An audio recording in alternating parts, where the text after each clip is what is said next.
Hey guys, welcome back to Ollie Talks Airsoft. Today I'm going to be talking about one of my oldest and longest serving pistols that has just been an absolute workhorse for me from the age of about 16. I absolutely love this gun.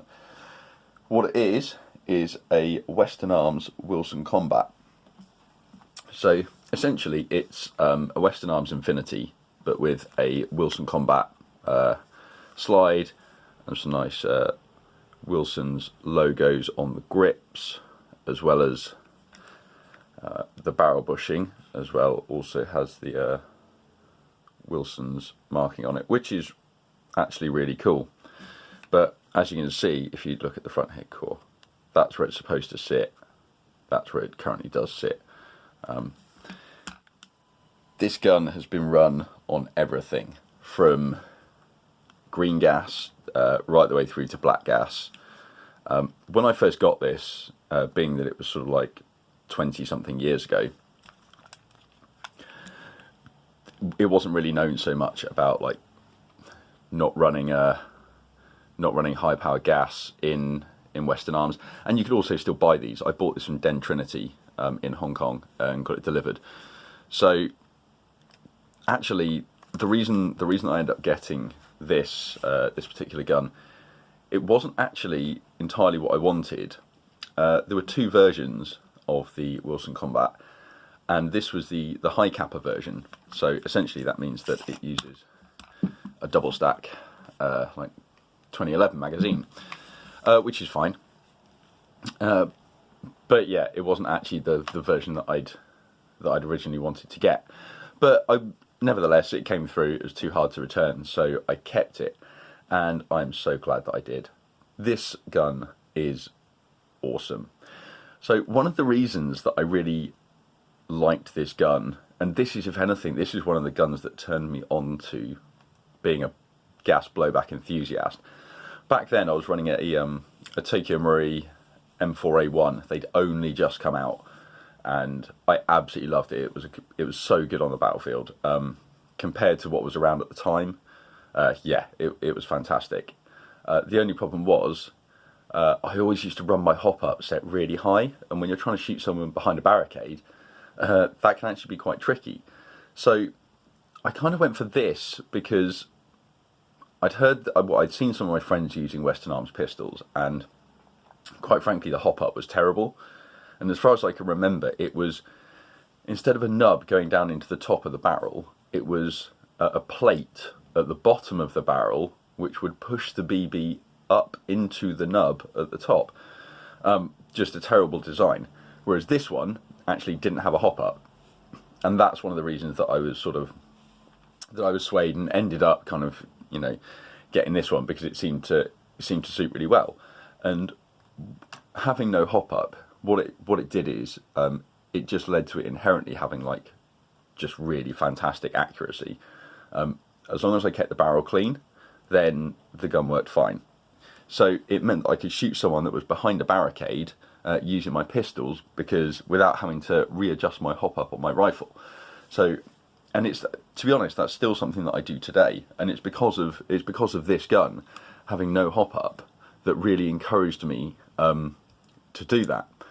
So what's also quite cool about this is it came from the factory with a high-speed buffer, so it doesn't actually lock back. You can see where I've removed it and how chomped up the slide has got over the years. You know, this is what you call like a genuinely like battle worn. This has been, oh, I couldn't even imagine the bad things that have happened to this gun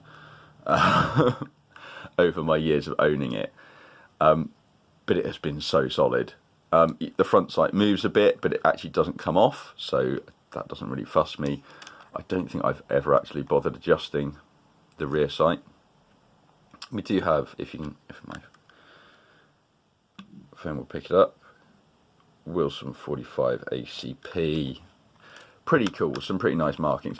I might as well just take this down for you and just show you the inside. So it takes down the same as any other 1911 or 2011. So this is the only parts that in here that are not original is this spring here. and this washer that I'm using to separate, I believe. Yeah, so it actually came with this short stroking spring here. Look how worn that system is, but it's so good, and it just keeps going, and it just never stops. And so I don't know, it's probably pretty poor taste nowadays to take out something like this onto the field. I still do. I shot someone with this only last year because I still take it out. And the only reason I do that is because it's kind of knackered. Well, it's not knackered, but it's... If I drop it, I'm not going to be devastated. You know, it's... This is a workhorse. This has been so good. And to the point that I've never had to do any work on this mag. Metal mag lips. Can't remember, maybe like 31 rounds or something like that it holds. But let's just quickly see how it shoots. So good. So it was, you know, all I ever needed, basically. So yeah, this was like not my very first pistol, but when I first started getting into skirmishing and started looking on places like Den Trinity and, you know, Red Wolf, and trying to find some like cool and different guns, well, this is one that I ended up getting, and it was absolutely fantastic. But it's also one that, even to this day, I'll still take it out for the nostalgia. And you don't see a lot of people taking like classic Western Arms guns out onto the field. But don't forget, this was bought and first used at a time where Western Arms guns were just available. You know, I just went onto a website and purchased this, so there wasn't that sort of exclusivity and that sort of rarity that you have nowadays. You know, a lot of people now just keep them in boxes and keep them all wrapped away. You know, I say, shoot them.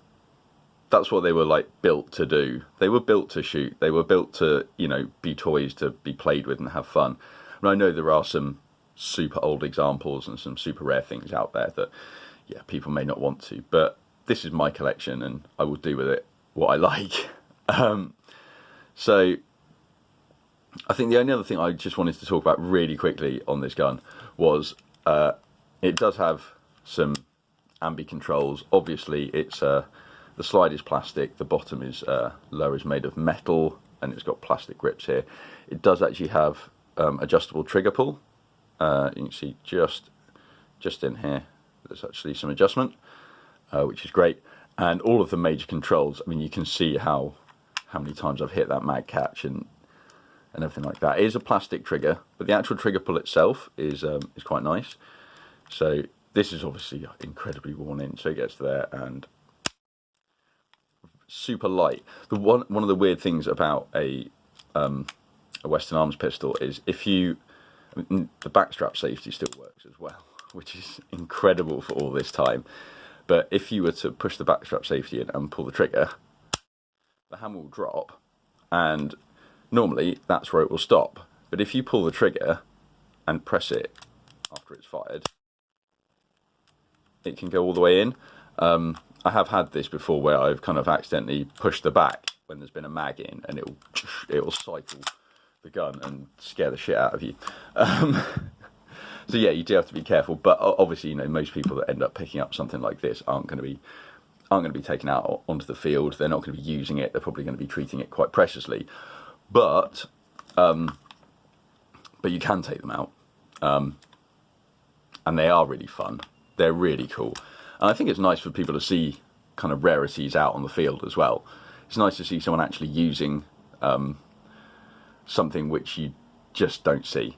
Everyone likes to be different. I like to be different. I'm sure most of you guys like to be different as well. But I don't know. Hopefully you've enjoyed this, and yeah, let me know your thoughts. Whoops. See, that's what I mean. It doesn't get treated that well. So feel free to leave some hate in the comments if you absolutely love Western Arms and you think that I've been bad to this. But yeah, do bear in mind that it's a very old gun that has been very, very well used and very well loved over the years as well. So Anyway, yeah, if you've enjoyed this, leave a like. If you haven't, let me know. And if you haven't already, subscribe, and then you can get notified of all the other cool things I'm going to bring to you. So, until then, take care.